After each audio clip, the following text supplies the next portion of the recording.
On this day also of the year 1687 of the martyrs, March 9th, 1971 AD, the Holy and Righteous Father Abba Kyrollos VI, the 116th Pope of Alexandria, departed. You're gonna see the pictures of the places and the things that Pope Kyrollos lived in or used or built. He was born in the city of Damanhur to godly, righteous parents. Damanhur is in the delta. It's actually on the right side or the eastern side of the delta. There are two branches of the Nile, the one that goes toward Alexandria and the one that goes toward like the Sinai, toward Sinai, but not to Sinai.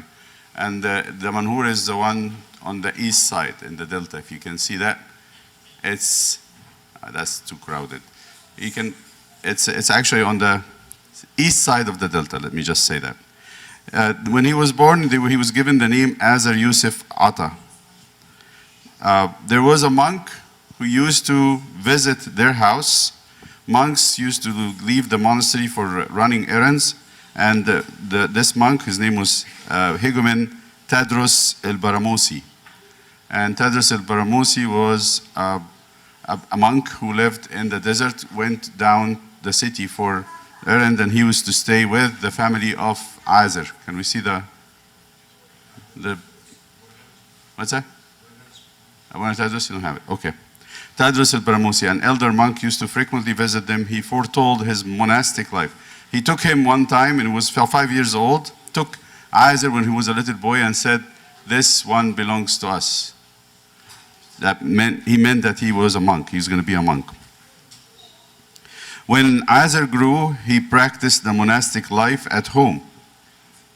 He was inspired to do that, preserving and studying the holy books, the Bible, church subjects, its rituals and hymns. Whatever books he could get, he would read and study it.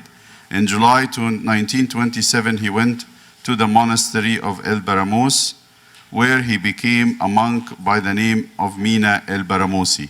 This is a picture of him, a monk in the Baramos monastery. On July 18th, 1931, he was ordained a priest, again by the name of Father Mina El Baramosi. He joined the seminary at Helwan when he heard that Pope Ioannis intended to ordain him a bishop. He ran away to Upper Egypt and stayed in Saint Shenouda Monastery in Sohag. When he heard that they want to make him a bishop, he ran away. He returned later on and met the patriarch, who agreed to his request of solitary life and assigned the pious monk to take care of him spiritually, to guide him. And the monk name was Hegumen Abdel Masih al-Baramosi, to be his spiritual guide. And that's Abuna Abdel Masih, the picture of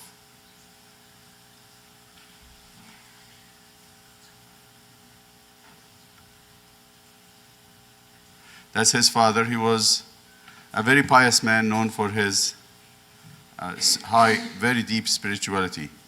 Very wise and pious man. He took care of him and guided him.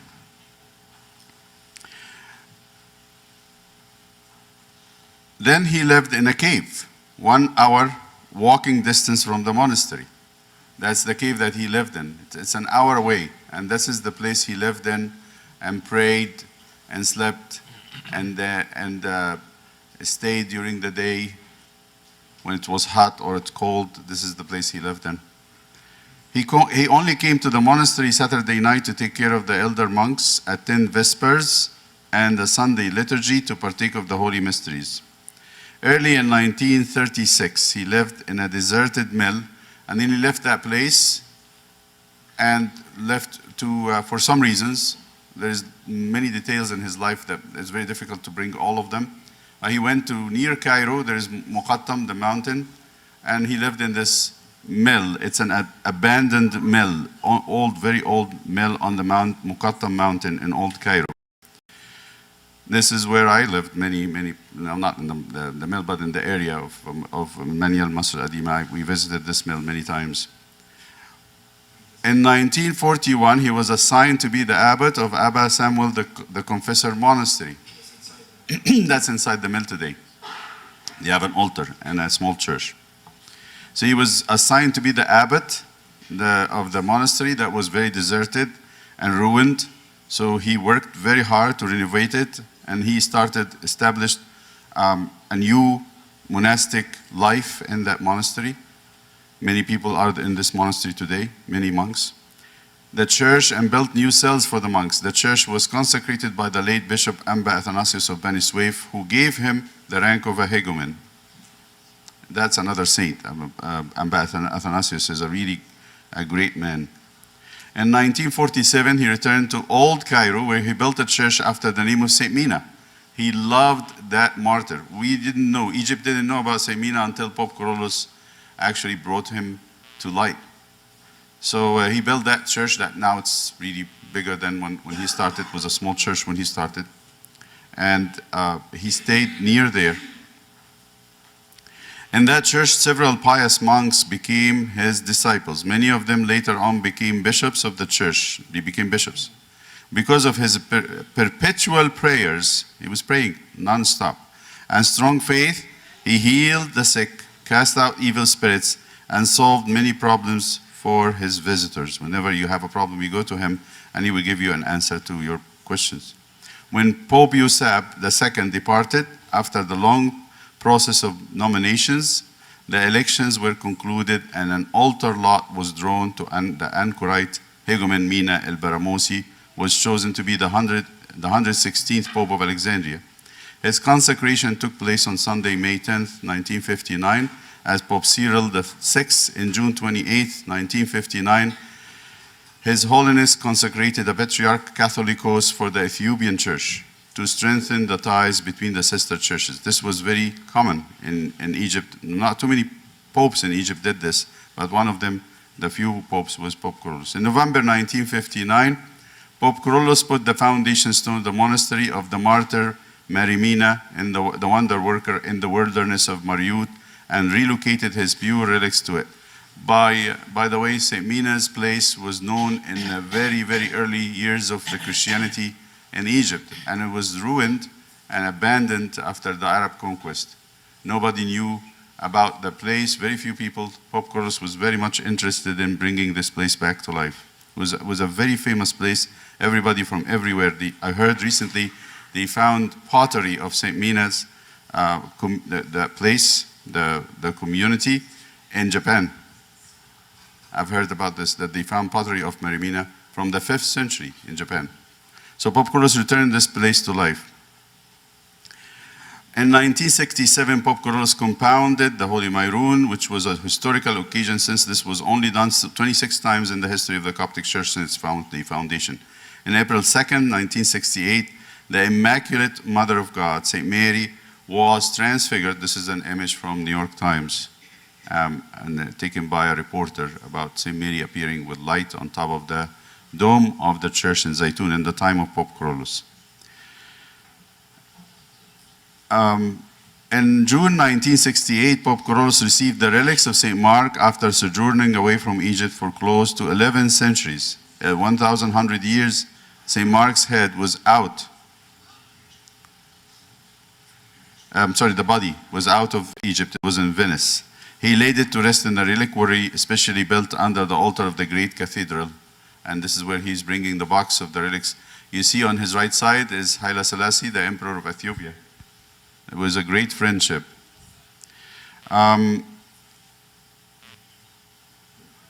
This cathedral was inaugurated in a magnificent celebration attended by then President Nasser and the late Emperor Haile Selassie and delegates from churches all over the world. As you see here, Pope Kyrollos is holding the hands. So on one side, he's holding the hands of Abdel Nasser, the president of Egypt. When we come to, I'm going to give you a little bit of something about that when we come to the sermon, just a little bit. And then Haile Selassie is the Emperor of Ethiopia. He's a very celebrated person even now in Latin America and then the Caribbean. And delegates from all over the world. Pope Kyrollos never forgot that he is a poor monk, Mina. His food was very simple.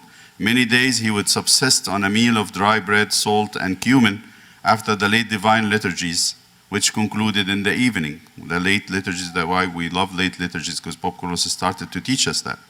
He was diligent in singing midnight praise daily, every day. His daily liturgy was serene and profound.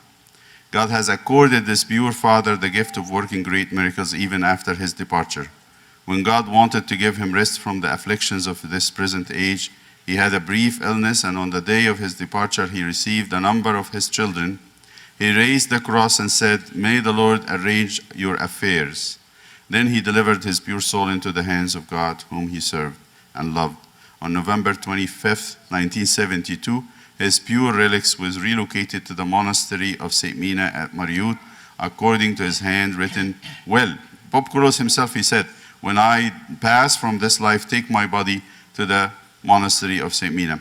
On the day of the relocation of his relics, heaven honored him, for the sky thundered, and rain came down in such a way that had never been seen before. The blessing of the prayers of this Holy Father be with us all, and glory In the name of to the God, Father, and the Son, and the Holy Spirit, one God. Amen. We celebrate the departure of Pope Kyrollos, and I was maybe 8 or 9 years old when Pope Kyrollos left us. So I heard of him when I was young. I didn't really get to know him except when I was very old. And it's the more I learn about him, the more I admire and I stand in awe how God worked in this saint. Great things. I interceded with him a few times, and I got what I needed. So Pope Kyrollos is a very, very powerful saint. Something very impressive. I'm going to tell you that. And I want you not to underestimate his life or what he had finished doing. And it's easy for us to say that now, after he passed, maybe 71 to 2001 is 30 to 2000, so it's 50 years. 50 years since he passed. I hear about Pope Kyrollos from Middle Eastern in every place, and sometimes Europeans, but more Middle Easterns. Iraqi, Syrian, Lebanese, Muslims and Christians, which is a mark of a true saint. When I think of Pope Kyrollos, I think of two things. First, inner holiness. Inner holiness. Since he was a child. He grew up in a place in Egypt that's,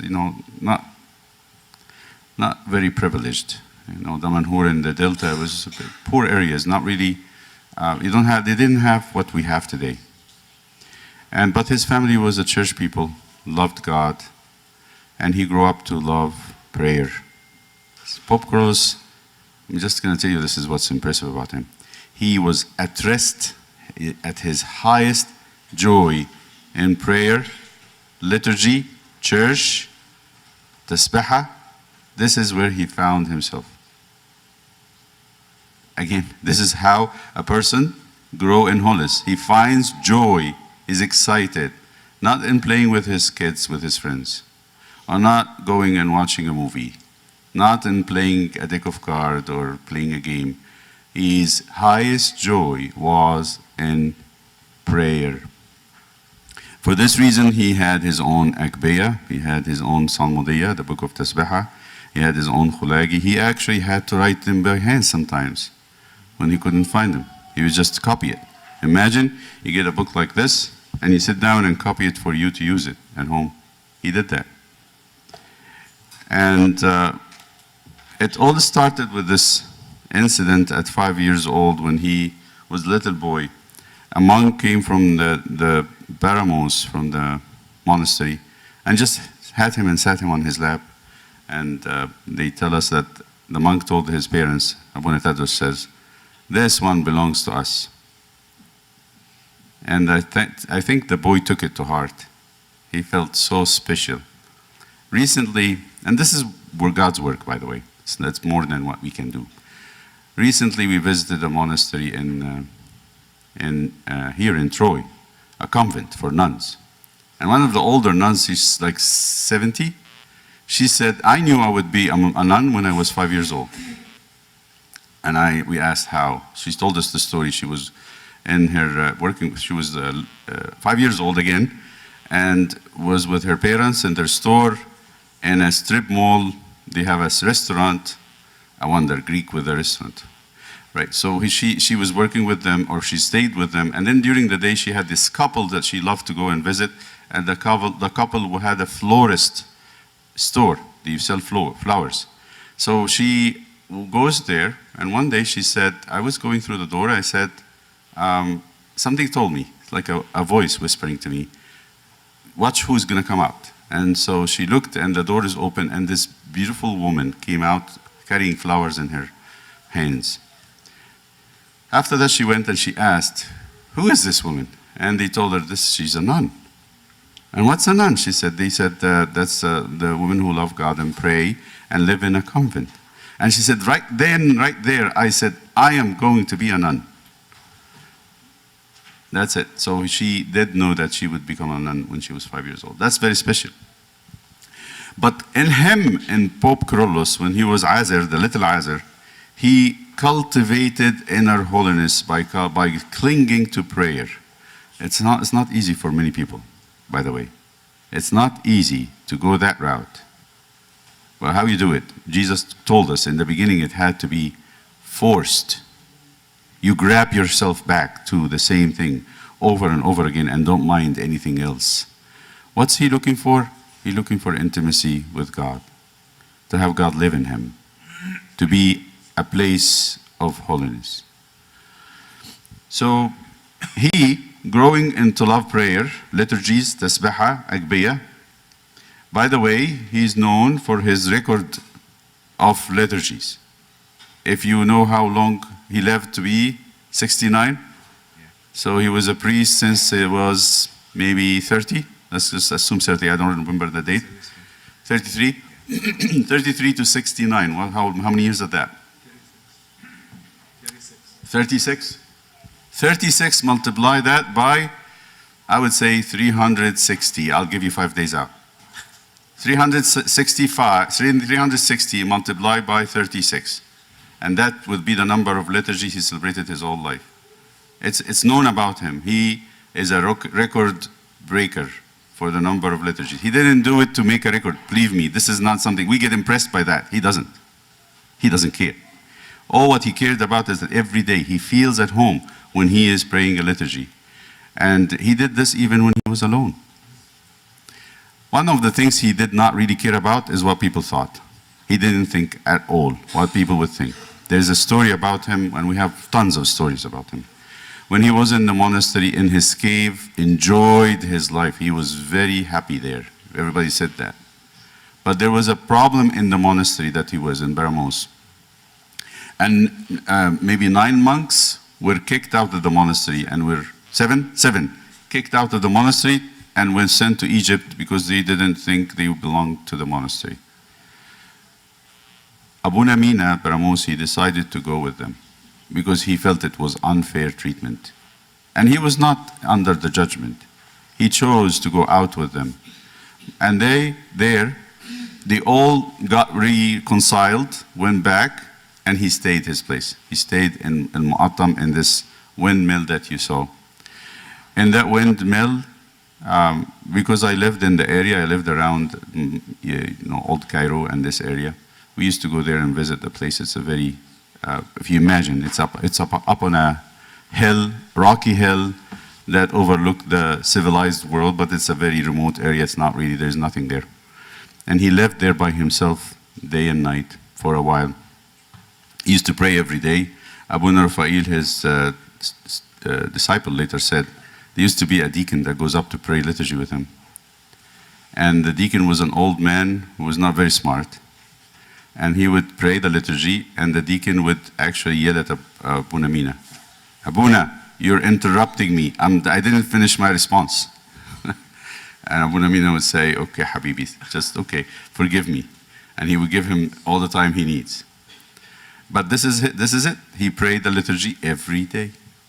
And then I think also one day he got mugged by thieves who thought he had a treasure there somewhere that he's hiding and keeping.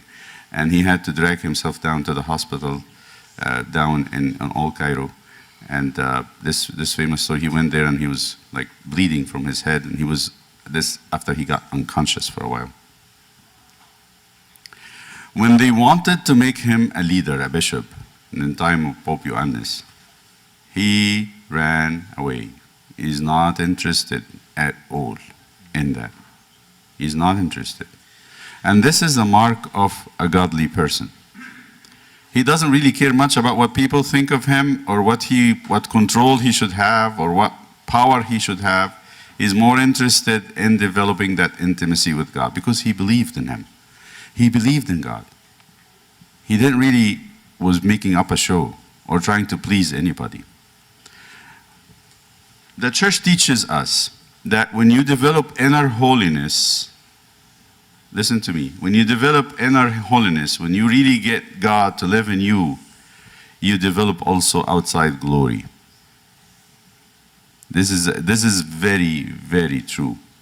If there is a real holiness inside a person, the outside sign of it is glory. How does that manifest? How did it manifest in Pope Kyrollos? He could read thoughts. And to me, that has one explanation. There's one explanation that his spirit was outside his body, was not limited. Because now I hear the stories of people who leave their body and they tell you that. They could read the thoughts of people. His spirit was much bigger than his body. It's outside his body. I have this personal story about my friend, and I said it to the kids. And I want to say it to you. A friend of mine, he's a deacon now, and he's a doctor and a deacon in Rhode Island. Deacon John. His mother, God rest her soul, when she was alive, and I was to visit them in Cairo when we're still students and just early or recently graduated. I sat with him on the dining table and we eat a bite, and she says, I want to tell you something about Pope Kyrollos. And I said, go ahead. And she said, one day when I was early married, my sister had a man coming to ask her hand for marriage. And the man was not good. We knew that. He's not a good fit for her. Very, very, unfit. He should not be married. But my sister is getting older, and that might be her last chance of getting married. So what would she do? What should we do? So they told her, the family said, you work near the cathedral where Pope Kyrollos resides. He's the patriarch. He's in the cathedral in Clutbe. And she was working very close by in a street in downtown Cairo. But she worked in a Jewish company for fabric. And the Jewish company have Friday and Saturday off, not Sunday. Okay? So, but Pope Kyrollos opened his door for people to come and ask questions and be prayed for, and, on Sunday. So she said, I had no choice but to go on Sunday. So I debated within myself, should I leave work? Should I tell them? Should I not tell them? She said, I'm going to sneak out. It's very close by. I'm going to go visit Pope Kyrollos, ask the question, and come back before they even discover that I did this. And she said, I did. I stood in line. He was sitting on his seat like this, and people were standing in line like from the door of the church, or outside the door, all the way through the court, and all the way to the street. Very, very long line. So I stood in the line. It took a little while. Then all of a sudden, something happened that shocked me. I will not forget forever. So he stood up, walked the line, came to where she was standing, and said to her, did it have to be on a working day?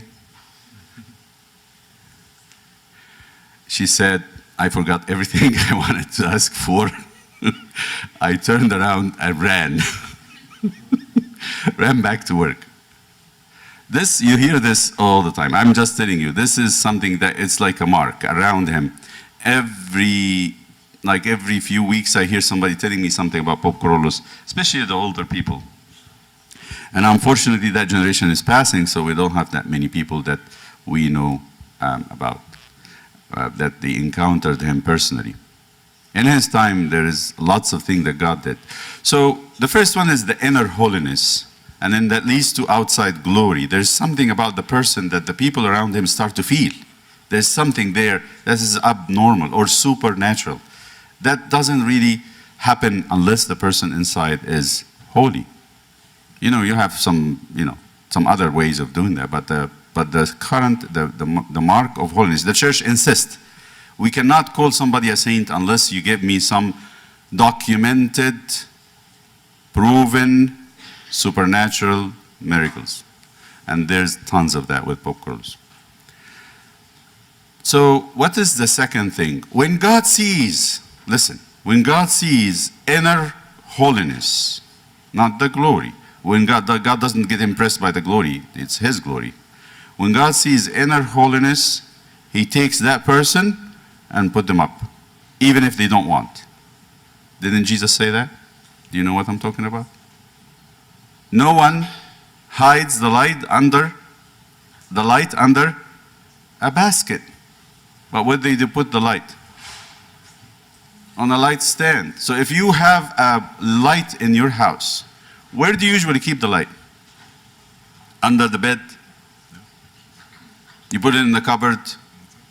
You put it in the stove, under the stove, in the furnace, in the oven? Where do you put the light? The highest spot you have, and usually we hang them from the ceiling because we want the light to shine to everybody that they can see. So the first one is the inner holiness, that the person that Azar cultivated as a child and grew up with it, found his home with God in prayer, in liturgy, in tasbihah, in Agbeya. The book of Agbeya, his book of Agbeya was memorized a long time ago. One of the things he did when they got a tutor for him for Arabic, it's interesting. There was a tutor for young Azar, and that tutor was a sheikh, a Muslim sheikh, the leader of prayer in the mosque. And he said both of them agreed somehow to memorize the Gospel of St. John. And they did memorize it as a way to learn Arabic. And he memorized the Gospel at age maybe 10 or 12. So when God sees that there's an inner holiness, that there's a whole focus of a person, I'm going to tell you something, it's very distracting to look around and see what can I get from people. It's very distracting to seek the comfort of humans. It distracts a person from the inner holiness. We work on our souls. We pay attention to our souls. That it's actually a good place for God to be in. That's cultivating inner holiness. Being busy with how people think of me is our biggest enemy. That's why we don't make it to holiness. I'm telling you. We don't make it to holiness because we're thinking too much about what others think of us. Isaac didn't. He didn't care. Now, when God sees that, He takes that person and bring him up. Remember, he refused to be a bishop. He ran away. He hid himself. So the bishop, in those times, there was no satellites, no GPS, no cell phones. So you hide. Nobody will find you. Nobody can get you. And in those days, by the way, many people did this. They didn't really care to be leaders. They don't want to. They understood exactly what it's going to do to their own inner life. What's going to do to their inner holiness. And that's why I'm telling you. Do you think Pope Kyrollos cared that we're going to speak about him today? I don't think so. I really didn't think so. He has complete focus on what he wants. And now he's been used as a servant. God is using him. It's very easy to be used by God because he's a complete friendship with God. Intimate friend with God. So that's the second thing in Pope Kyrollos' life. I think of it as the one who was used. Let me tell you about circumstances that would not be written in the Synaxarium because the Synaxarium will try to be politically correct. In his time, there was the Egyptian revolution by Nasser. Nasser cared less about the Copts. He didn't care about them for a single bit. There were 2 million Copts in Egypt, and Nasser didn't really care. Pope Kyrollos had to take on the leadership in a time where the Muslim Brotherhood and the Islamism started to rise, and one of the targets they have is to eradicate Christianity from Egypt. And Pope Kyrollos had to lead the church in that time. A church who was very weak. There's not much education. There's not anything. And if you notice now, the church is growing very. If you think of the Coptic Church as a strong church, which I think it is, looking at the Christian world around us, it is because God had put in that man the strength to do this. He is a leader of the new Coptic Enlightenment revolution.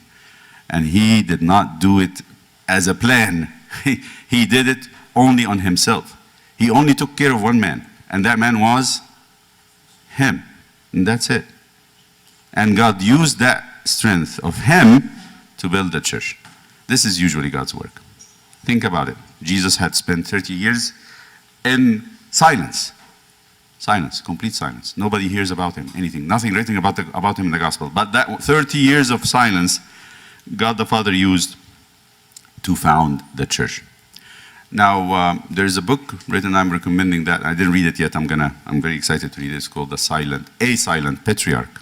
And it's a beautiful book. I'm going to try to bring it for our library, and we're going to recommend to read it.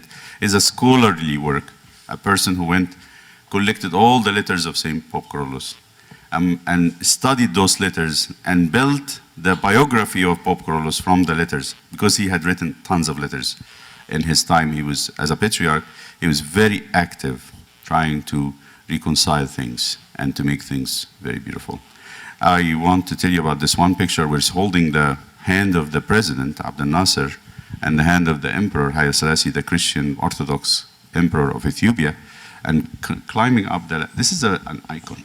Beautiful picture that tells you that this man was not a politician. He was a father. He thought of those two leaders as his children, that he's leading them to a much better way of leading, in a way. So think of him and ask him for intercession if you need to. When you pray, he's a very powerful one. I attested that in my life. 2 times when I had some very hard issues to deal with, I asked his intercessions and they were resolved. May his memory be eternal and would be remembered for many generations to come. And glory be to our God, the Father, the Son, and the Holy Spirit, now and forever.